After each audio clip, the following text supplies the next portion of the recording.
Assalamualaikum warahmatullahi wabarakatuh. Bismillahirrahmanirrahim.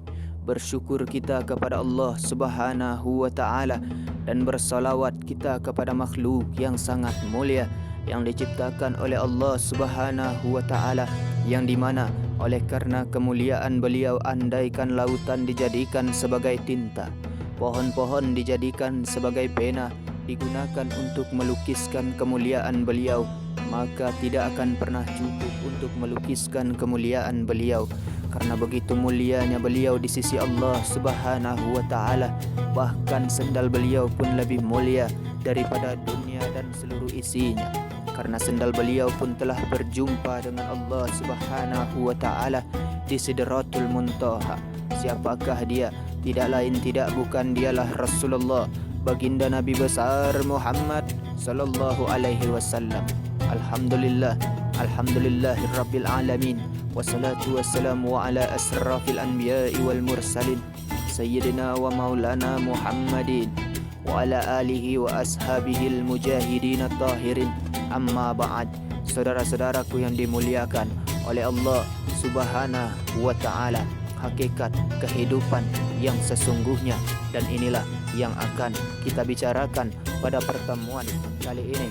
Saudara-saudara yang dimuliakan oleh Allah Subhanahu wa taala, ketahuilah saudara-saudaraku yang dimuliakan oleh Allah Subhanahu wa taala, setiap yang dilahirkan di muka bumi ini akan melalui suatu tempuh masa yang dinamakan kehidupan.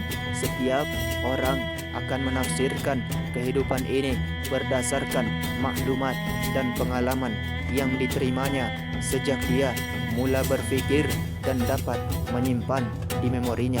Saudara-saudara, bagi seseorang muslim, dia melalui satu jalan pintas untuk mengetahui apakah sebenarnya hakikat kehidupan ini melalui maklumat yang diterangkan oleh Al-Quranul Karim dan sunnah Rasulullah baginda Nabi besar Muhammad sallallahu alaihi wasallam.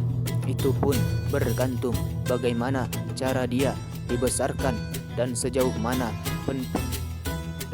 mana pemahamannya terhadap maklumat daripada sumber tadi yang diperolehinya, sama ada daripada ibu bapaknya yang atau persekitaran yang membesarkannya atau lingkungan yang membesarkannya. Saudara-saudara, ketahuilah Al-Quranul Karim sebagai petunjuk. Saudara-saudara, ketahuilah Al-Quranul Karim adalah kitab terakhir yang merupakan anugerah dari Allah Subhanahu wa taala kepada manusia di dunia ini. Ia ibarat peta bagi seorang musafir. Di dalamnya terkandung gambaran jalan yang lurus untuk menuju suatu matlamat yang telah digariskan, maka ianya menerangkan destinasi sebenarnya yang sepatutnya semua orang menuju kepadanya. Saudara-saudara, alam akhirat dan perkara gaib digambarkan oleh Al-Quranul Karim sebagai suatu yang real dan secara straightforward. Saudara-saudara, sebagai jalan pintas untuk akal fikiran manusia memahaminya. Sebab itulah saudara-saudara, Al-Quranul Karim hanya petunjuk bagi orang-orang yang bertakwa, yaitu mereka yang mengimani perkara gaib termasuk alam akhirat. Allah Karim. Saudara-saudara yang dimuliakan oleh Allah Subhanahu wa taala, ketahuilah itulah dia Alkitab yang tiada ragu, yang tiada keraguan kepadanya sebagai petunjuk bagi orang-orang yang bertakwa, yaitu orang-orang yang beriman dan perkara gaib dan mendirikan sembahyang, serta mereka menafkahkan sebagian daripada apa yang kami rezekikan kepada mereka.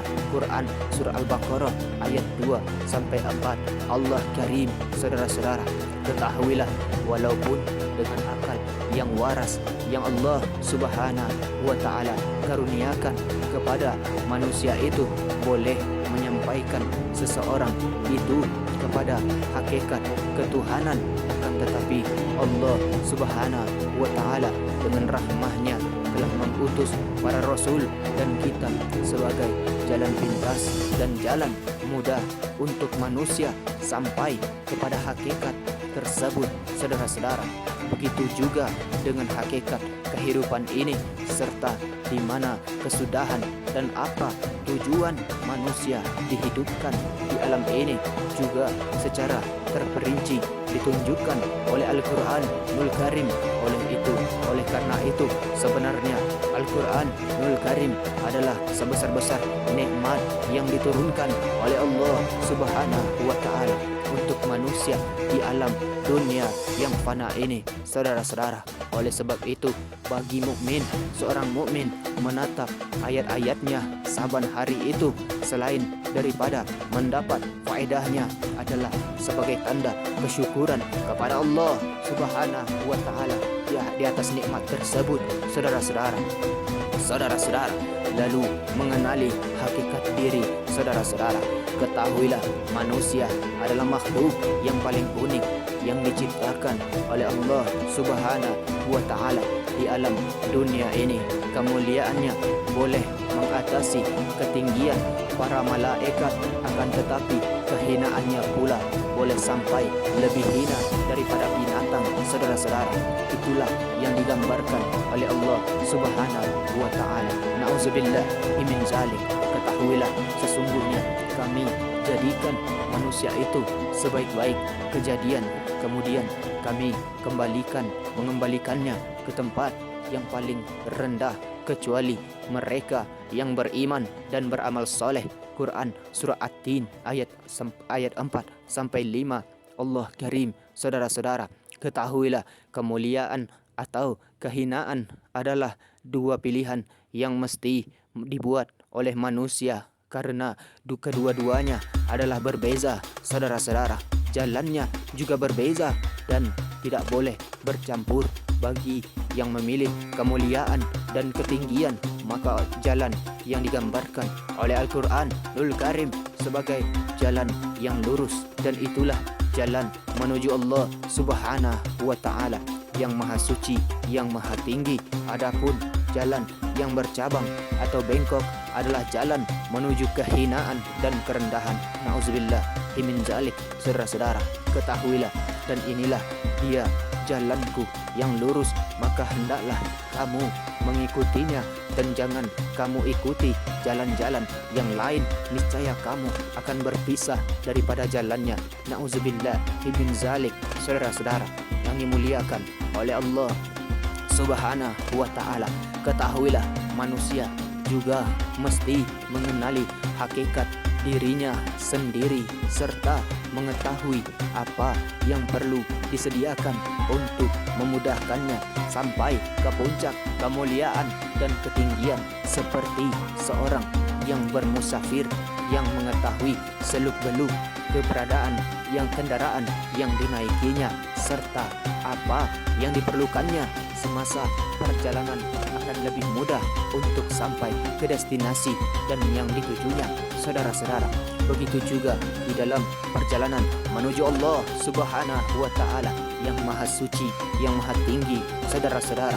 Ketahuilah hakikat kejadian manusia seperti digambarkan oleh Al-Quranul Karim dan As-Sunnah baginda Nabi besar Muhammad Sallallahu Alaihi Wasallam, terdiri daripada 5 unsur yang setiap satunya diberi penekanan oleh Islam di dalam pembinaan, pemeliharaan, dan penyelenggaraannya, saudara-saudara. Yang pertama, tubuh fisikal, yang saudara-saudara terdiri dari anggota zahir serta organ-organ dalaman yang memerlukan pemakanan serta pergerakan tertentu untuk memeliharanya. Allah Subhanahu wa Ta'ala memerintahkan kita menjaganya serta mengelaknya dari sembarang kemusnahan. Saudara-saudara, ketahuilah dan janganlah kamu mencampakkan diri kamu kepada kebinasaan, kepada kemusnahan. Saudara-saudara, ketahuilah, makanlah dan minumlah, dan jangan kamu berlebih-lebihan, saudara-saudara. Lalu yang kedua, ruh yakni nyawa. Saudara-saudara, ketahuilah hanya Allah Subhanahu wa Ta'ala sahaja yang mengetahui tentang hakikat kejadiannya ruh atau nyawa menjadikan tubuh fisikal manusia boleh berfungsi, dan segala kecantikan dan kehebatan tubuh fisikal tanpa ruh tidak ada artinya. Saudara-saudara yang dimuliakan oleh Allah Subhanahu wa Ta'ala, ketahuilah mereka menanyakanmu, wahai Muhammad, tentang ruh. Katakanlah, ruh itu daripada urusan Tuhanku, dan kamu tidak diberikan ilmu melainkan sedikit saja. Saudara-saudara, na'udzubillah min zalik. Lalu yang ketiga, akal. Ketahuilah, akal adalah merupakan anugerah dari Allah Subhanahu wa Ta'ala kepada manusia yang membezakannya dengan binatang. Dia menerjemahkan segala apa yang diterima oleh panca indera, apa yang dilihat, yang didengar, yang disentuh dan dirasa, semuanya akan diterjemahkan oleh akal sebagai maklumat. Saudara-saudara, antara kemampuan akal juga boleh menyimpan serta menganalisa maklumat yang dikumpulkan. Ia berfungsi kepada manusia sebagai penasehat atau perunding yang senantiasa menasehati untuk kebaikan diri manusia jangka panjang berdasarkan maklumat yang diterimanya. Saudara-saudara, ketahuilah saudara-saudara, jika betul dan baik maklumat yang diterima dan disimpan serta tepat analisanya, maka akan betul dan tepatlah nasihat yang diberikan kepada diri itu. Begitulah sebaliknya, jika tidak baik atau buruknya maklumat yang diterima serta tidak betulnya cara analisa yang dibuat, maka akan lahirlah nasihat yang tidak baik oleh akal tersebut kepada diri itu. Saudara-saudara, walaupun bagaimanapun akal bukan pemutus kepada diri, sama ada menaklukkan sesuatu tindakan atau tidak, dan dia masih merupakan unsur netral dalam diri seseorang dan bukan penentu untuk manusia membuat pilihan dalam tindakan, sama ada iya atau tidak. Saudara-saudara, ketahuilah saudara-saudara, dalam hal ini Islam amat menitik beratkan dalam pembinaan dan pemeliharaan akal manusia. Islam menjadikan memelihara akal sebagai keperluan yang ketiga dituntut daripada 5 keperluan, yaitu agama, lalu nyawa, terus lalu akal, lalu keturunan dan harta, di mana segala hukum syariat hukum syariat mencakup di atas 5 keperluan ini. Saudara-saudara, ketahuilah saudara-saudara yang dimuliakan oleh Allah Subhanahu wa Ta'ala, malah Islam mengangkat taklif, yakni tidak dikira dosa dan pahala ke atas seseorang apabila dia tidak berakal. Saudara-saudara, begitu juga Islam memfardukan setiap muslim dan muslimah supaya menuntut ilmu, dan Rasulullah baginda Nabi besar Muhammad sallallahu alaihi wasallam menyatakan bahwa jika sekiranya Allah Subhanahu wa Ta'ala menghendaki seseorang itu kebaikan, maka Allah Subhanahu wa Ta'ala akan memberikan kepahaman kepadanya terhadap agama. Saudara-saudara, begitu juga Islam mewajibkan kita supaya tatabut, saudara-saudara, yakni memastikan terhadap setiap berita dan maklumat yang kita terima, supaya akal tidak memberi nasihat kepada diri kita untuk mengambil apa-apa sikap dan tindakan berasaskan maklumat yang salah. Saudara-saudara, na'udzubillah min zalik. Saudara-saudara, ketahuilah mukmin yang menjadikan sumber maklumatnya daripada Al-Quranul Karim dan As-Sunnah baginda Nabi besar Muhammad sallallahu alaihi wasallam, serta berita dan ilmu tajribi, yakni pengalaman yang tepat dalam membentuk tasawur terhadap sesuatu perkara adalah manusia paling beruntung, karena akalnya akan senantiasa memberikan nasihat yang tepat untuk kebaikan dirinya, sama ada dalam hidupnya beragama ataupun untuk hidupnya di dunia. Saudara-saudara, Allah karim, saudara-saudara. Lalu nafsu, saudara-saudara, ketahuilah ia merupakan suatu elemen dalam diri manusia yang merupakan penasihat atau perunding kedua kepada diri manusia. Ia senantiasa mendorong seseorang supaya mendapatkan kelezatan segera tanpa melihat akibatnya. Apa saja yang boleh mendatangkan kelezatan atau keseronokan kepada diri, sama ada dalam bentuk fisikalnya seperti makan, seperti minum, seperti seks, seperti kelezatan mendengar dan melihat, atau dalam bentuk maknawi seperti kelezatan mendapat kemegahan serta pujian orang. Saudara-saudara, kelezatan berkuasa dan sebagainya. Saudara-saudara, ketahuilah ia merupakan unsur atau elemen yang perlu kepada manusia untuk penerusan hidup manusia dan zuriatnya di atas muka bumi ini, saudara-saudara. Tetapi ia mesti dibendung dan dilatih supaya kerakusannya tidak memudaratkan serta memporak-porandakan kehidupannya di alam dunia ini. Saudara-saudara, saudara-saudara, ketahuilah demi jiwa serta penyempurnaan ciptaannya, maka dia mengilhamkan kepadanya jalan kejahatan dan ketakwaannya. Sungguh beruntung bagi siapa yang mensucikan jiwa itu, dan sungguh rugilah orang yang mengotorinya. Quran surat Asy-Syams ayat 7 sampai di 10. Saudara-saudara, Allah karim. Saudara-saudara, ketahuilah Islam sebagai agama yang syumul amat menitik beratkan dalam pendidikan mengawal nafsu, pensyariatan, puasa, hukum, menundukkan pandangan kepada yang bukan muhrim, hukum nikah dan kawin, halal haram dan pemakanan dan yang lainnya. Saudara-saudara, lalu semua bertamatkan melatih dan membendung nafsu supaya ia dapat berfungsi sebaiknya kepada manusia. Sekurang-kurangnya mengkategorikan kepada 3 peringkat atau derajat nafsu manusia. Saudara-saudara, yang pertama, ketahuilah saudara-saudara, nafsu amarah yang senantiasa mendorong manusia kepada kejahatan.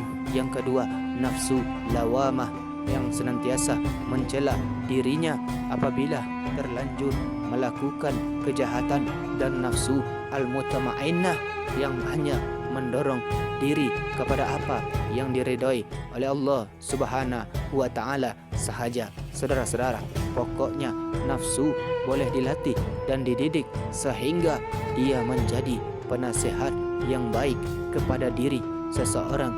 Tetapi apabila ia dibiarkan tanpa didikan, ia tidak akan puas sehingga menjadi rakus dan memudaratkan makhluk lain di bumi ini. Sebab saudara-saudara, seperti kata-kata hukamah, nafsu ibarat kanak-kanak yang menyusu. Jika dibiarkan, dia akan ketagihan menyusu sampai ia muda, sampai ia dewasa. Tetapi bila dihentikan, ia mampu untuk meninggalkannya. Saudara-saudara, Allah karim. Saudara-saudara, ketahuilah wahai jiwa yang tenang, kembalilah kepada Tuhanmu dalam keadaan ridha dan diridhoinya, maka masuklah di kalangan hamba-hambaku dan masuk pulalah ke dalam syurgaku. Quran surah Al-Lail ayat 27 sampai 30. Saudara-saudara, lalu hati yakni al-qalb. Saudara-saudara, ketahuilah inilah elemen yang paling penting dalam diri manusia, seperti kata-kata Rasulullah baginda Nabi besar Muhammad sallallahu alaihi wasallam. Saudara-saudara, beliau bersabda, apabila ia baik, maka baiklah seluruh anggota jasadnya, dan apabila ia buruk, maka buruklah segala jasadnya. Ketahuilah bahwa ia adalah hati. Saudara-saudara, Allah karim. Saudara-saudara, ketahuilah ia ibarat raja dalam sebuah negara segala sesuatu ditentukan olehnya. Dialah yang membuat pilihan anggota lain termasuk tangan dan kaki hanya pelaksana kepada pilihan yang dibuatnya. Saudara-saudara, anggota lain tidak akan bertindak melainkan setelah pilihan yang ditentukan olehnya, termasuk akal fikiran dan juga nafsu hanya sebagai perunding dan penasehat kepadanya.